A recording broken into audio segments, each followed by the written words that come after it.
तो आज हम गुजरात के प्रसिद्ध अंबाजी मंदिर के संक्षिप्त इतिहास पर एक नज़र डालते हैं।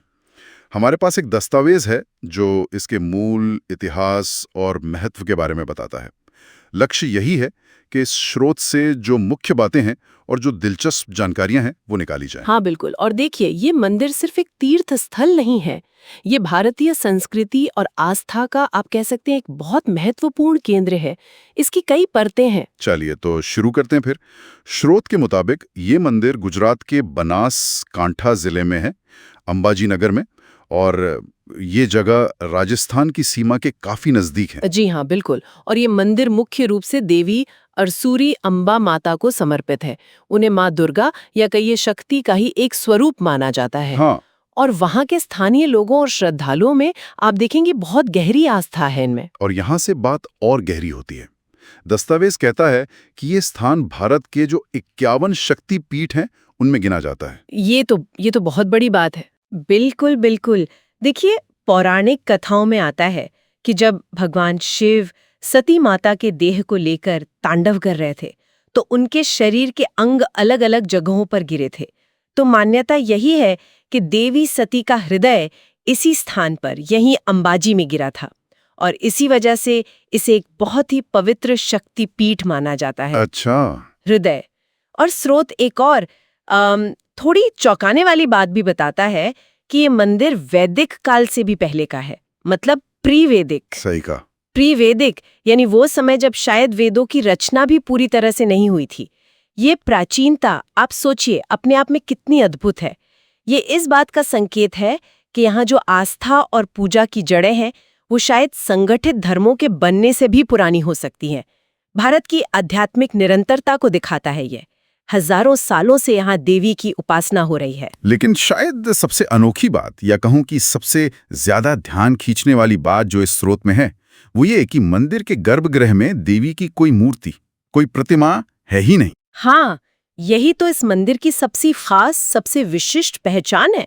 यहाँ मूर्ति की जगह एक श्री यंत्र की पूजा होती है। श्री यंत्र? जी, ये यंत्र जो होते हैं ये ज्यामितीय आकृतियों का एक, समझिए, बड़ा जटिल संयोजन होते हैं, और इन्हें ब्रह्मांडीय ऊर्जा या देवी देवताओं का ही एक सूक्ष्म शक्तिशाली रूप माना जाता है। तो अंबाजी में इसी श्री यंत्र को देवी का प्रतीक मानकर पूजा जाता है। तो ये एक तरह से निराकार की उपासना हुई, जो सामान्य मूर्ति पूजा से काफी अलग है। हाँ, बिल्कुल कह सकती हैं। ये यही दर्शाता है कि देवी की शक्ति को शायद किसी एक मानवीय रूप में बांधा नहीं जा सकता, और उसकी पूजा एक पवित्र ज्यामितीय प्रतीक के माध्यम से भी उतनी ही श्रद्धा से, उतनी ही गहराई से हो सकती है। और दिलचस्प बात ये भी है कि इस श्री यंत्र को सीधे आंखों से देखना वर्जित माना जाता है। पुजारी भी आंखों पर पट्टी बांधकर ही इसकी पूजा और श्रृंगार करते हैं। अरे, ये तो वाकई बहुत असाधारण बात है। मतलब जहाँ ज्यादातर मंदिरों में देवी देवताओं की भव्य मूर्तियां होती हैं, वहाँ यहाँ एक यंत्र ही पूजा का केंद्र है। बिल्कुल। और अगर हम अभी के मंदिर की बात करें, जिसका समय समय पर जीर्णोद्धार भी हुआ है, तो स्रोत बताता है कि ये शुद्ध सफेद संगमरमर से बना है। बहुत सुंदर वास्तुकला है। हाँ, सफेद संगमरमर, उससे तो मंदिर की पवित्रता और शांति का एहसास और बढ़ जाता होगा। भक्तों के लिए एक शांत आध्यात्मिक माहौल बनता होगा। तो इस पूरी चर्चा से मुख्य बातें क्या निकल कर आती हैं? एक तो ये कि अंबाली मंदिर सिर्फ एक पूजा स्थल नहीं, बल्कि एक अत्यंत प्राचीन शक्तिपीठ है।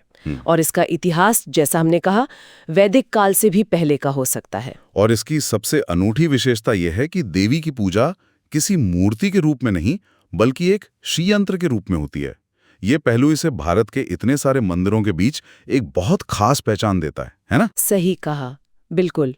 तो इसका भौगोलिक स्थान, इसका गहरा पौराणिक और ऐतिहासिक महत्व, और पूजा की ये निराकार पद्धति, ये सब मिलकर इसे अद्वितीय बनाते हैं। और ये जानकारी उन सभी के लिए काफी रोचक हो सकती है और महत्वपूर्ण भी, जो भारत के प्राचीन धार्मिक स्थलों को, उनकी अलग अलग मान्यताओं को और अनूठी परंपराओं को गहराई से समझना चाहते हैं। निश्चित तौर पर खासकर ये श्री यंत्र की पूजा वाला पहलू, जो अमूर्त या निराकार दैवी शक्ति की उपासना पर जोर देता है, ये भारत की जो आध्यात्मिक सोच है उसकी विशालता और विविधता को दिखाता है। हाँ, यहाँ एक विचार मन में आता है कि किसी मूर्ति के बिना, केवल एक यंत्र के जरिए देवी की उपासना, ये परंपरा हजारों वर्षों से कैसे इतनी अटूट चली आ रही है?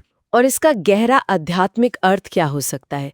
ये एक ऐसा सवाल है जो हमें आस्था, प्रतीकात्मक और वो जो निराकार ईश्वर की अवधारणा है, उनके बीच के जटिल और गहरे रिश्तों पर और ज्यादा सोचने के लिए प्रेरित करता है।